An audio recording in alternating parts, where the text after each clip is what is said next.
Ibu. Teman-teman, untuk materi pada hari ini telah saya share di Google Classroom. Apakah teman-teman sudah dapat mengakses Google Classroom-nya? Bisa, Ibu. Oke, sekarang kita akan belajar mengenai angka kecukupan gizi. Sebelumnya, kita harus mengingat kembali apa saja yang telah kita pelajari pada 3 pertemuan terakhir dengan saya. Kita mulai ya dengan cairan.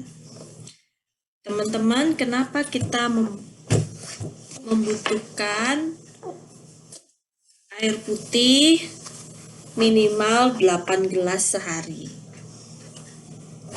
Coba kita jawab kembali. Apa, Dek? Bisa dijawab? Izin masuk, Ibu. Ya, silakan, Dek. Baik, kenapa tubuh kita memerlukan air minimal 8 gelas sehari? Itu karena tubuh kita sebagian besarnya adalah mineral seperti itu, Ibu. Kurang tepat. Ayo, siapa yang bisa menjawab lagi? Izin masuk, Ibu. Ya, silakan, Dek. Kita mengonsumsi 8 gelas per hari karena sebagian besar tubuh kita terdiri dari air. Sehingga jika kekurangan cairan akan mengganggu metabolisme dalam tubuh. Betul. Dari air, jadi bukan mineral ya, Dek ya. Sekitar 70-85% tuh tubuh kita terdiri dari air. Sehingga kita harus dapat memenuhinya dari konsumsi harian kita. Mohon diingat kembali, ini alasan kenapa kita harus mengkonsumsi minimal 8 gelas sehari. Sekarang kita ke penentuan status gizi secara langsung. Kita ingat-ingat lagi ya. Penentuan status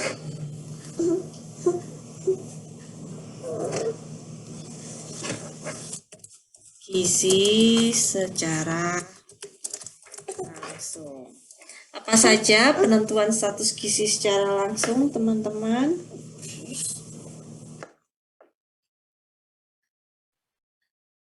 Izin masuk, Ibu. Ya, silakan, Dek. Ada 4. Itu yang pertama ada antropometri, yang kedua ada klinis, yang ketiga klinis, baru yang ketiga biokimia, dan yang terakhir biofisika. Oke, makasih, Dek. Biofisik.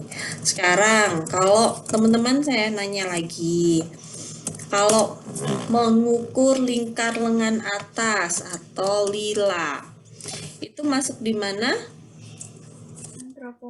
Antropometri. Oke.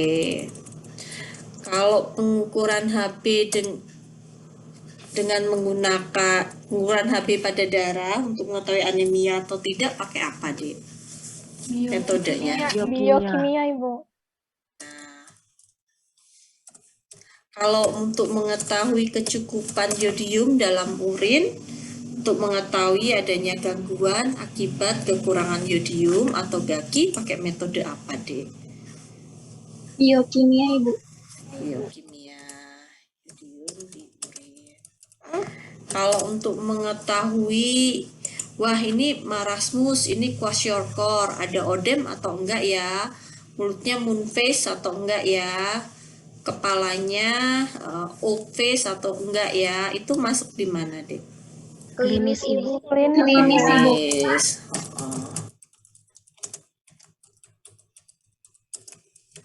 Ini contoh-contohnya ya. Oke. Kalau untuk mengetahui adaptasi terang gelap, untuk mengetahui rabun senja, pakai apa metodenya, Dek? Biofisik, Ibu. Siap, tahu ya adaptasi terang gelap. Nah, teman-teman, bedanya penentuan status gizi secara langsung adalah kita setelah melakukan pengukuran atau setelah melakukan salah satu dari keempat metode ini, kita langsung dapat menentukan ada atau tidaknya masalah gizi. Jadi kalau misalnya, wah kamu gizi kurang, misalnya seperti itu dapat secara langsung kita menggunakan antropometri. Jadi langsung, adik nggak perlu bertanya, eh gizi kurang apa enggak ya? Tuh.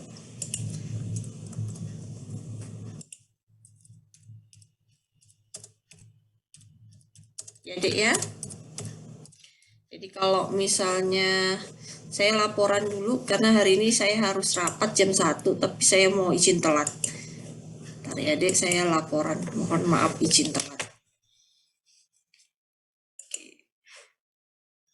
Saya share izin screenshot teman-teman semua ya.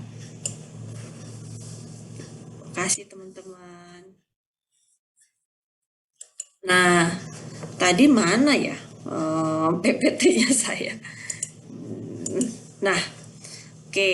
Jadi bedanya antara penentuan status gizi secara langsung dengan tidak langsung, ketika kita menggunakan salah satu metode ini, baik antropometri, klinis, biokimia, biofisik, kita dapat langsung mengidentifikasi adanya masalah gizi.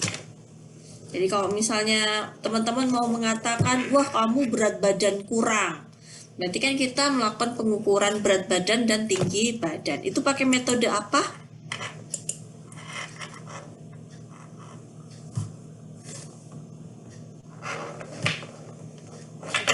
Coba teman-teman pakai metode apa? Benar. Jadi kayak berat badan, tinggi badan pakai antro ya.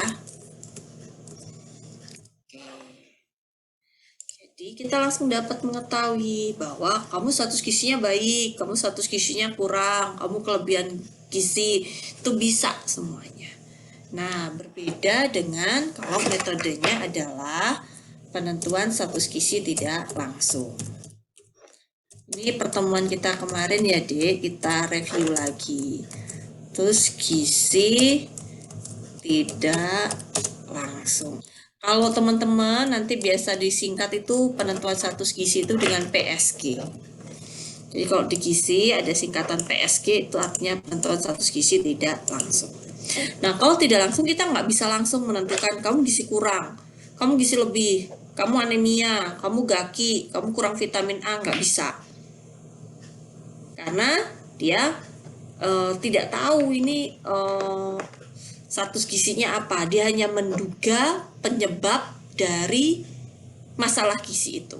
Contoh, metodenya apa saja dalam penentuan status gizi tidak langsung, Dek? Mari kita mencari tahu, mengingat-ingat kembali. Ada recall, Ibu.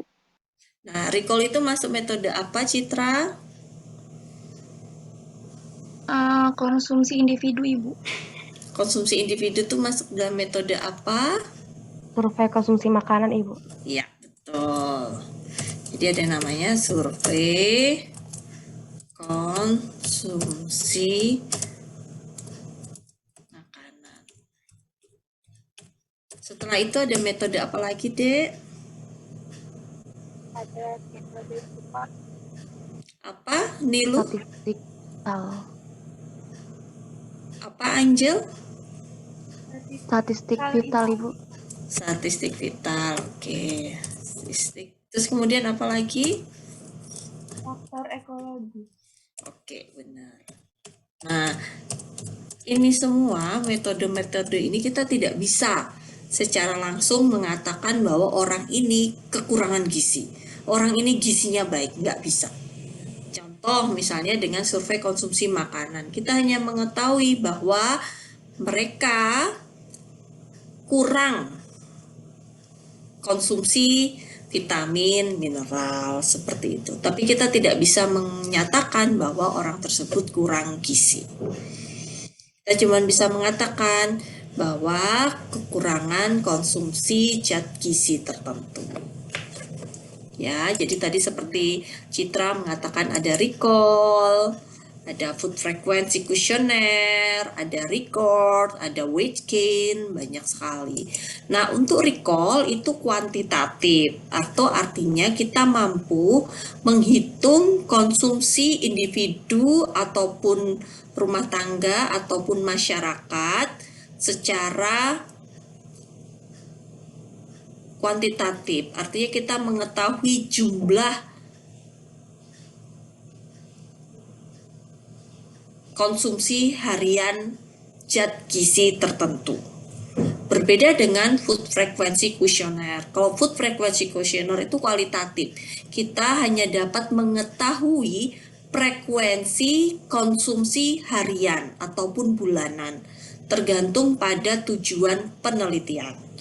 Jadi kalau misalnya di recall kita dapat mengetahui konsumsi kalorinya sebesar 2000 kalori. Tetapi kalau food frequency questionnaire kita hanya mengetahui mereka makan nasi sehari 3 kali. Tanpa mengetahui bahwa jumlah makan nasi itu berapa. Itu nggak tahu kita kalau pakai food frequency questionnaire. Beberapa penelitian juga mulai menggunakan semi food frequency questionnaire. Jadi dia menggunakan food frequency questionnaire kualitatif tapi akhirnya dikuantitatifkan. Jadi mereka bertanyanya adalah kalau makan nasi 1 piring itu dalam sehari berapa kali. Nah, dia ada jumlahnya di situ. Kemudian baru dikalikan dengan frekuensi dalam harian. Itu bedanya ya teman-teman antara recall dan food frequency questionnaire ataupun semi food frequency questionnaire. Jadi kalau di food frequency questionnaire itu ada list makanannya. Kita sudah bertanya, Bapak makan nasi sehari berapa kali? Singkong sehari berapa kali? Misalnya apalagi yang kalori, ubi berapa kali sehari, sagu berapa kali sehari. Itu food frequency questionnaire. Nah, kalau recall kita bertanya, Bapak tadi barusan makan apa ya? Ada makan minum apa yang manis-manis? Kemudian sebelumnya makan apa ya? Tadi malam makan apa ya? Jadi kita menanyakan apa saja yang dikonsumsi oleh orang tersebut selama 24 jam. Biasanya yang ditanyakan adalah 2 kali 24 jam. Berbeda ya dengan food frequency questionnaire cuma nanya makan berasnya sehari berapa kali. Kita sudah melis makanan-makanan yang akan kita tanyakan. Itu bedanya. Nah, untuk statistik vital ini kita berdasarkan data sekunder. Misalnya angka kematian ibu dan bayi. Jadi kita nggak tahu, pokoknya pakai data sekunder aja yang ada dari BPS maupun dari Riskesdas ataupun dari berbagai macam profil dinas kesehatan terkait. Nah, untuk faktor ekologi, kembali lagi ini adalah lingkungan, termasuk juga sosial budaya. Jadi kalau kita menentukan, wah ini sekarang sedang musim hujan, banyak DBD misalnya, wah berarti kemungkinan akan banyak anak-anak balita yang terkena berat badan kurang, misalnya seperti itu. Teman-teman sampai sini sudah mengerti dari ketiga materi perkuliahan yang lalu atau ada yang mau ditanyakan? Silahkan.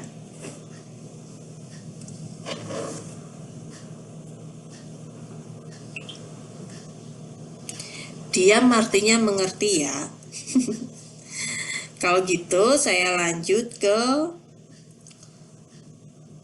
materi selanjutnya. Iya, Gasela, silakan. Baik Ibu, sebelumnya terima kasih atas kesempatannya. Saya ingin bertanya mengenai penentuan status gizi secara tidak langsung tadi Ibu, yang survei konsumsi makanan. Nah, itu kan salah satunya ada recall. Recall itu kan kita menanyakan riwayat makanan yang dikonsumsi responden, berarti berdasarkan dengan bergantung kepada ingatannya si responden Ibu. Nah, semisal, nah berarti di sini kan kelemahannya itu berarti kalau misalnya respondennya itu misal lupa atau tidak ingat lagi dengan makanan yang dimakannya beberapa jam yang lalu atau beberapa hari yang lalu, nah itu bagaimana Ibu? Apakah bisa langsung diganti dengan metode yang lain atau bagaimana? Apakah boleh langsung beralih ke metode yang lainnya gitu? Benar, Baik, terima kasih terima kasih. Gasela. Terima Memang kasih, Ibu. teman-teman, kekurangan dari recall adalah tergantung pada daya ingat responden. Apakah bisa diganti dengan metode lain? Bisa sekali, makanya sangat disarankan untuk dapat menggunakan metode biokimia. Namun, kekurangan dari biokimia adalah mahal, karena kan menggunakan reagen, dan reagen itu tidak murah, berbeda dengan survei konsumsi makanan.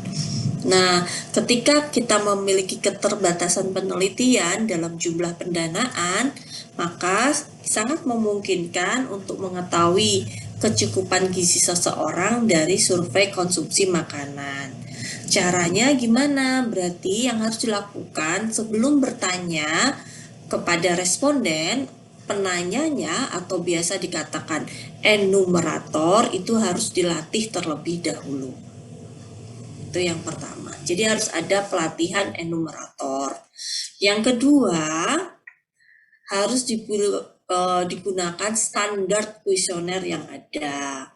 Jadi misalnya kuesionernya itu memang kuesioner yang terstandar. Jadi misalnya recall itu harus bertanya 24 jam ke belakang. Jadi bukan misalnya bertanya 24 jam. Jadi nanyanya dari siang kemarin sampai hari ini, bukan, tetapi dari hari ini jam 2 siang sampai kemarin jam 2 siang. Jadi kita bertanyanya mundur. Misalnya, tadi makan siangnya makan apa ya? Oke, jam 10 makan snacknya apa? Ada minum manis enggak? Terus nanti tadi pagi sarapannya apa? Gitu. Terus bangun tidur ada minum teh, kopi, atau ada nyamil, permen. Gitu. Oh, sebelum tidur makan apa? Jadi 24 jam ke belakang. Nah, nanti baru ditanya lagi minggu depan 24 jam ke belakang. Tergantung pada tujuan penelitian. Jadi kalau untuk di Eropa, kita punya 4 iklim, sehingga ditanyakan adalah setiap iklim kita akan bertanya selama 24 jam. Kalau Indonesia, iklimnya selalu sama, jadi hal itu tidak menjadi masalah. Tergantung lagi pada situasi, kondisi yang ada di daerah tersebut. Gitu, Gasyala. Baik, Ibu. Terima kasih banyak atas penjelasannya, Ibu. Berarti Sama-sama. kalau misal sebelum kita melakukan survei, ditentukan dulu sasarannya mungkin ya, Ibu. Misalnya Benar. respondennya itu lansia yang rawan untuk lupa atau pikun, berarti jangan menggunakan metode yang menanyakan dengan recall tadi. Oh, enggak, Gasela, karena keterbatasan dari biokimia kan mahal ya. Terus kalau misalnya Gasela tertarik untuk gizi lansia, berarti nanti yang lansia yang ditanyakan adalah pendamping lansia atau orang yang memberi makan lansia tersebut atau siapa yang bertanggung jawab terhadap makanan dari lansia. Bisa, jadi nggak harus ditanya lansianya, tetapi pendamping lansia sangat memungkinkan. Yang penting, mereka tahu apa yang dikonsumsi oleh lansia tersebut. Baik, Ibu. Terima kasih banyak, Ibu. Sama-sama, Gasela. Teman-teman ada lagi yang mau ditanyakan?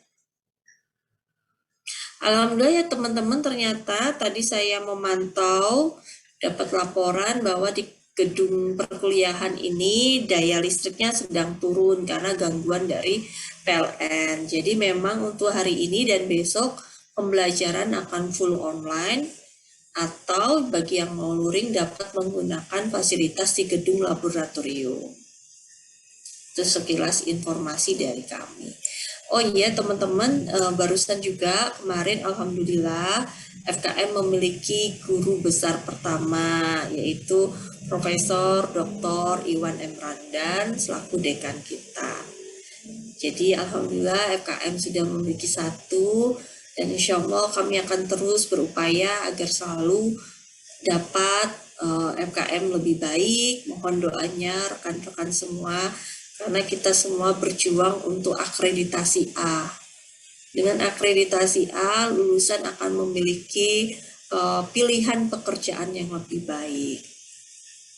Mohon doa dan supportnya ya teman-teman semua.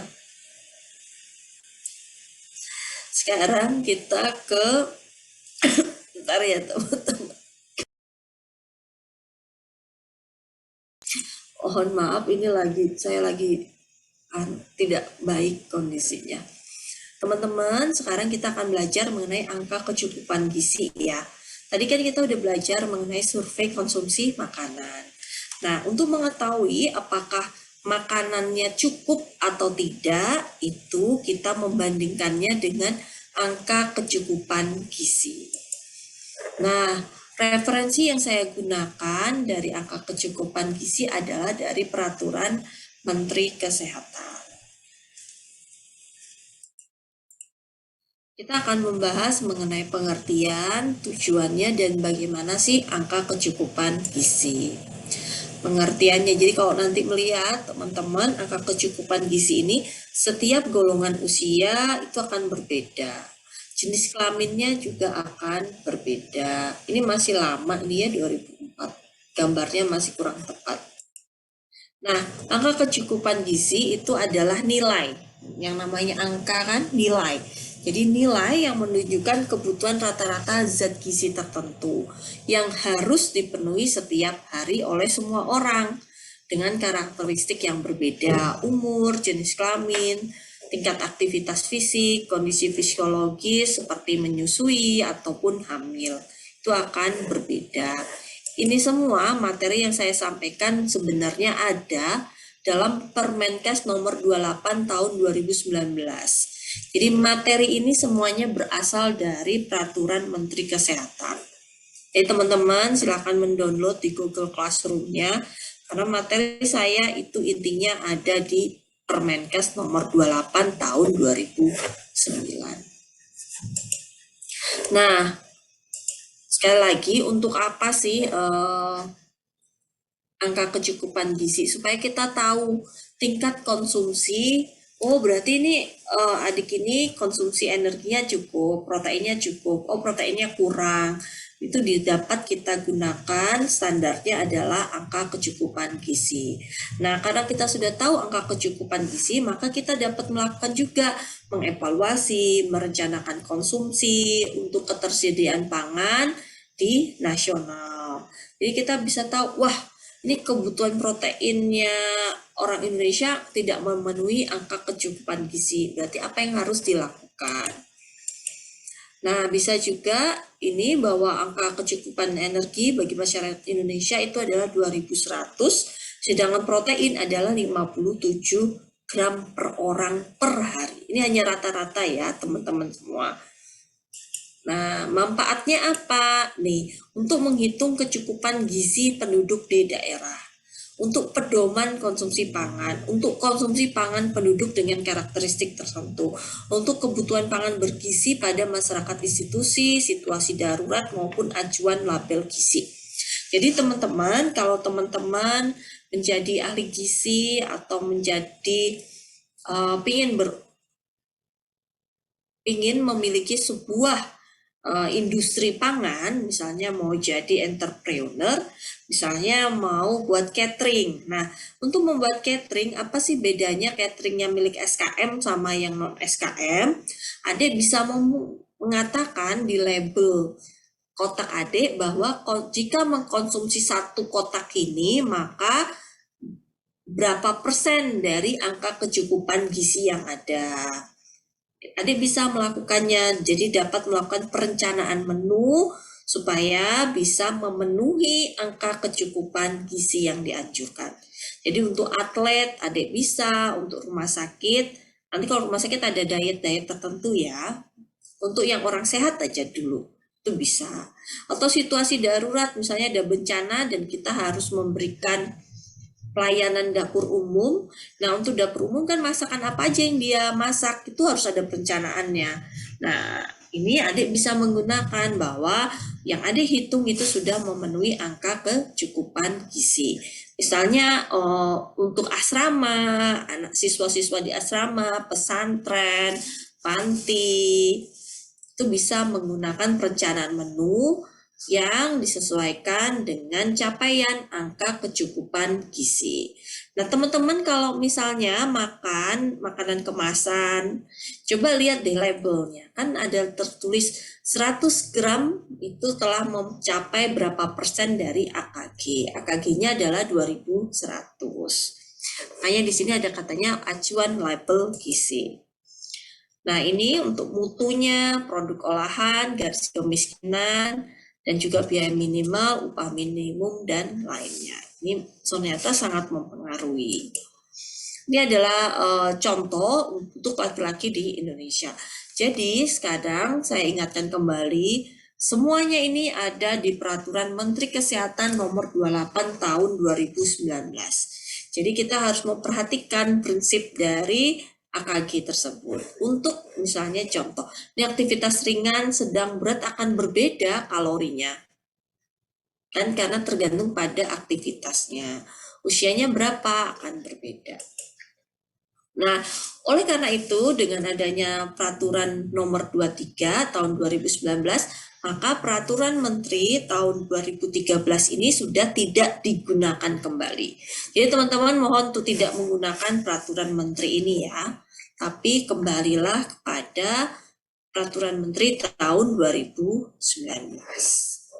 Demikian teman-teman presentasi dari saya, karena ini adalah 3 SKS, maka saya mengharapkan teman-teman dapat belajar dari peraturan Permenkes tahun 2019.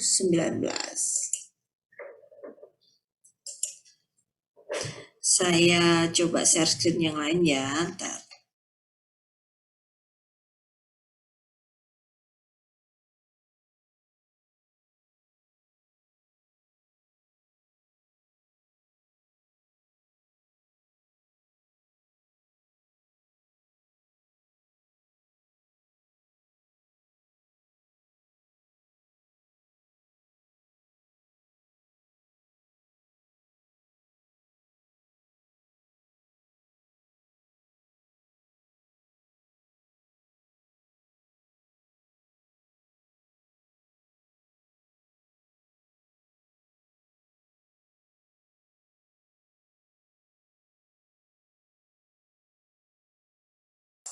Ini teman-teman saya share peraturan Menteri Kesehatan nomor 28 tahun 2019.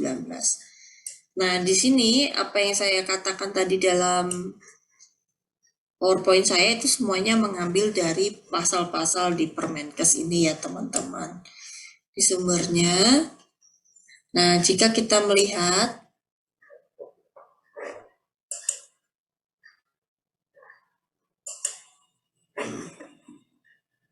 silakan teman-teman mengakses, di sini terlihat bahwa bayi itu akan berbeda, laki-laki, perempuan akan berbeda. Nah, inilah jika teman-teman mau punya usaha, misalnya mau punya usaha catering ibu hamil.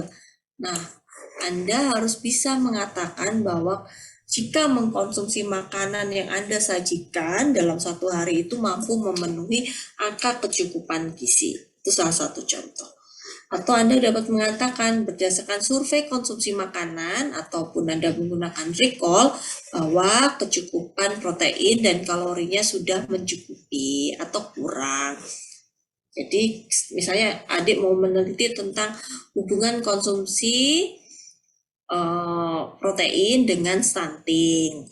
Ternyata konsumsi proteinnya rendah sehingga dapat menyebabkan stunting. Nah, mengatakan rendah cukup itu kan harus mengikuti standar. Nah, standarnya adalah angka kecukupan gizi.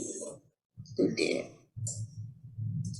Ini untuk vitaminnya dan selanjutnya untuk mineral. Nih, mineral. Semuanya ada, tergantung pada tujuan penelitiannya adik nanti. Nah, ini pedoman penggunaannya.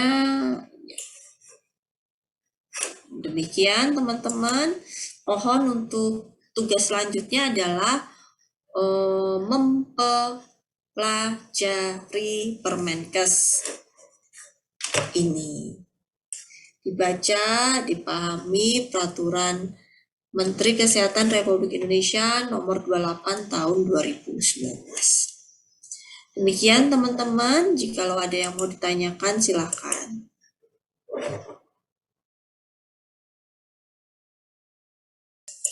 Mohon teman-teman untuk mengisi presensi di Sikemas ya. Teman-teman ini di rumah atau di kelas? Di rumah, Ibu. Oke, karena di kampus, di gedung perkuliahan sedang ada gangguan dari PLN. Oke. Teman-teman silakan isi presensinya ya.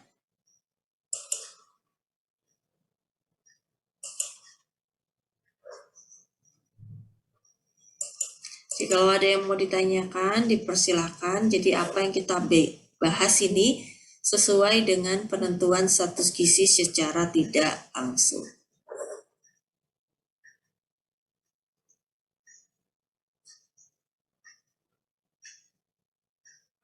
izin masuk Ibu. Iya Nur, silakan. Baik, Ibu sebelumnya mohon maaf saya tidak bertanya mengenai materi hari ini. Jadi kemarin itu dapat kabar Ibu kalau misalnya dari tanggal 29 sampai tanggal 10 itu libur. Itu betulkah Bu? Nah itu, mari saya lihat kalendernya. Saya itu memang dapat kabar seperti itu, tapi belum mengeluarkan edaran. Karena Bapak Rektor ataupun Bapak WR1, WR2 belum memberikan edarannya. Jadi saya belum tahu deh, tanggal berapa deh? Coba deh, tanggal berapa deh? Kemarin tuh tanggal 29 Ibu. 29 kan hari Jumat. Ya kan ya? Iya, yang Ibu. Dari Pak Presiden ya? Iya Ibu. Pak Presiden bilang kita ada cuti bersama, tapi Pak Mas Menteri belum ada kabar ya. Pak Rektor juga belum. 29 sampai tanggal berapa dek? Kalau nggak salah kemarin tuh sampai tanggal 10 katanya Bu. Tanggal 10. Nah itu saya belum ada edaran dari Pak Rektor dek, jadi dia tidak bisa menjawab. Yang ada itu edaran dari Pak WR1 bahwa 2 hari sebelum Idul Fitri dan 2 hari setelah Idul Fitri. Nah, Idul Fitrinya kapan? Nggak tahu. Tanggalnya kapan? Nggak tahu. Saya nggak berani ini ya. Kenapa, Dek? Nggak apa-apa, Bu. Jadi saya ngikut dari Pak Rektor. Biasanya Pak Rektor ada memberikan edaran mengenai hal ini. Yang edaran saya kan 2 hari sebelum Lebaran dan 2 hari setelah Lebaran ya Dek ya. Itu saya ngikut dari Pak WR1, edaran dari Pak WR1.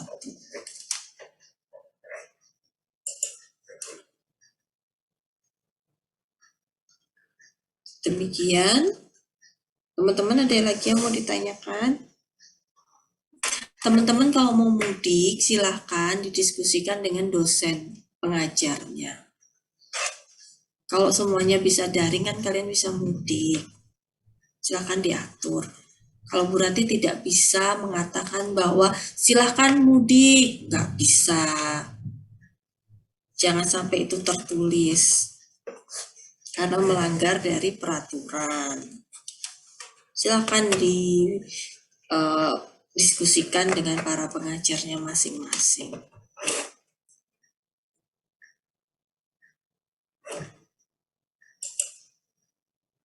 Teman-teman untuk minggu depan apakah masih dengan saya atau tidak? Dengan Ibu Reni, Bu.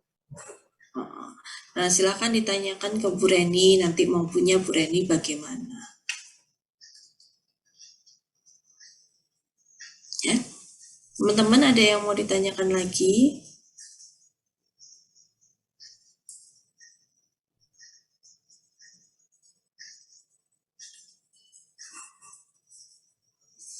Tidak ada, mohon untuk mengisi presensi dan membaca mengenai Permenkes nomor 28 tahun 2019 ya. Karena materi ini semuanya ada di sini. Bu, apakah saya harus menghafal? Misalnya balita angka kecukupan gizinya sekian. Nggak perlu dihafal, itu bisa dibaca.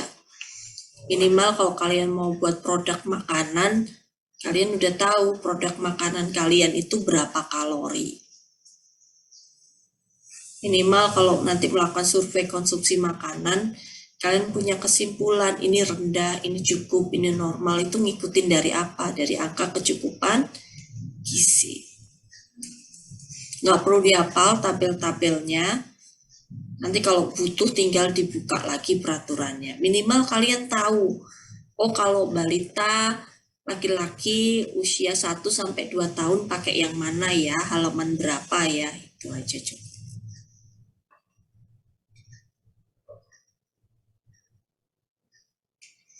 Kalau tidak ada teman-teman, saya akhiri, saya harus lanjut ke rapat yang lain. Tidak ada?